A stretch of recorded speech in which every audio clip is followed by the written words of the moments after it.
दर्शनम बिल्व वृक्षस्य स्पर्शनम पापनाशनम। प्रसिद्ध बिल्वाष्टकम स्तोत्र की एक पंक्ति है ये, जिसका अर्थ है बेल वृक्ष का दर्शन और उसे स्पर्श करना समस्त पापों को नष्ट करने वाला है। यह श्लोक बेल वृक्ष की पवित्रता और भगवान शिव को प्रसन्न करने के लिए बेल पत्र के महत्व को रेखांकित करता है। महाशिवरात्रि का परम पवित्र त्योहार, परम पवित्र ये दिन आने वाला है और इस समय पर भगवान शिव को बेलपत्र भरपूर मात्रा में भक्तों द्वारा चढ़ाया जाता है। बेलपत्र भगवान शिव को अर्पित करते हुए हमसे जाने अनजाने कुछ गलतियां हो जाती हैं, जिस वजह से हो सकता है कि हमारी पूजा का पूर्ण फल हमें प्राप्त ना हो। आइए थोड़ा जान लेते हैं कि हमें किन तिथियों में, किन दिनों में बेलपत्र नहीं तोड़ना चाहिए, बेलपत्र चढ़ाते समय हमें किन बातों का ध्यान रखना चाहिए और किस तरह से बेलपत्र को भगवान शिव को अर्पित किया जाए कि भगवान शिव उससे जल्दी प्रसन्न होते। आपको इस वीडियो में बहुत सी जानकारी मिलेगी, तो वीडियो में अंत तक जरूर बने रहिएगा। बेलपत्र बहुत पवित्र तथा समृद्धि देने वाला है। बेलपत्र से भगवान शिव का पूजन करने से भगवान शिव अत्यधिक प्रसन्न होते हैं।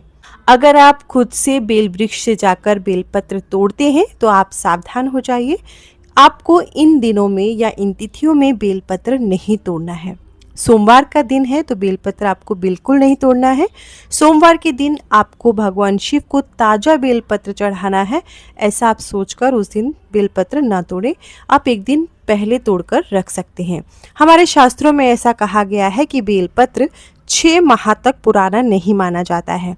आप ताज़ा बेलपत्र भगवान शिव को अर्पित करने के चक्कर में जो तिथियां मैं आपको बता रही हूँ, इसमें गलती से बेलपत्र न तोड़िएगा। चतुर्थी तिथि है, अष्टमी तिथि है, नवमी तिथि है, चतुर्दशी है, अमावस्या है, पूर्णिमा है या संक्रांति है, सोमवार का दिन है। इन दिनों में आपको बिल्व पत्र को नहीं तोड़ना है। बिल्व वृक्ष से आप एक दिन पहले बेलपत्र तोड़कर रख सकते हैं और फिर इस दिन अगर आपको बेलपत्र भगवान शिव को चढ़ाना है, अर्पित करना है तो कर सकते हैं। अब आपको बताना चाहते हैं कि बेलपत्र के वृक्ष से चुन चुनकर आपको सिर्फ बेलपत्र ही तोड़ना चाहिए, कभी भी पूरी टहनी नहीं तोड़नी है। कई बार ऐसा होता है कि हमें ज़्यादा मात्रा में बेलपत्र चाहिए होते हैं तो हम टहनी ही तोड़ लेते हैं कि आराम से बैठकर चुन लेंगे और जो नहीं चाहिए उन्हें हम निकाल देंगे, परंतु ऐसा आप बिल्कुल भी ना करिएगा। आपको पेड़ को, बिल्व वृक्ष को किसी भी प्रकार से नुकसान नहीं पहुंचाना है।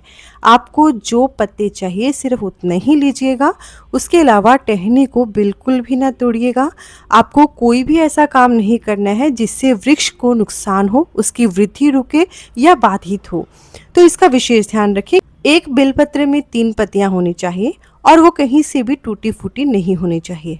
अगर आप मार्केट से बेलपत्र खरीद के भी ला रहे हैं तो ध्यान से छांट कर खरीद के लाएं। हो सकता है कि वो इस छांटने के आपसे थोड़े ज़्यादा पैसे लेगा, परंतु आप कटा फटा और टूटा फूटा बेलपत्र भगवान शिव को अर्पित ना करें। और 3 पत्तियां जो हैं वो जुड़ी होनी चाहिए और जो बेलपत्र का डंठल है वो हमेशा आपकी तरफ होना चाहिए। बेलपत्र कभी कभी लोग उल्टा ही चढ़ा देते हैं, ये मैंने खुद देखा है। आप बेलपत्र का जो चिकना साइड होता है वो साइड आपको भगवान शिव के शिवलिंग पर अर्पित करनी होती है। इस बात का भी ध्यान रखिएगा अगर आपको इस बारे में पता नहीं है तो। अगर बेलपत्र पर आप राम राम ऐसा लिखकर अर्पित करेंगे तो इससे महादेव और अधिक प्रसन्न होते हैं। बेलपत्र तोड़ने से पूर्व आपको इस बात का विशेष ध्यान रखना है कि सबसे पहले आपको बिल्व वृक्ष को प्रणाम करना है, फिर उनसे आपको परमिशन लेनी है कि आपको किस कारण से बेलपत्र चाहिए। जैसे कि मुझे भगवान शिव को महाशिवरात्रि के दिन बेलपत्र चढ़ाने के लिए कुछ बेलपत्र चाहिए, कृपया करके मुझे परमिशन दीजिए और फिर आप बेलपत्र तोड़ सकते हैं। आपको बताना चाहते हैं कि जो व्यक्ति किसी तीर्थ स्थान में ना जा सके वो विशेष दिनों तिथियों में बिल्व वृक्ष को जल अर्पित करे और उसकी पूजा अर्चना करे तो उसको सभी तीर्थों के दर्शन के समान पुण्य प्राप्त हो जाता है। भगवान शिव की कृपा आप सभी पर हमेशा बनी रहे। हर हर महादेव। धन्यवाद।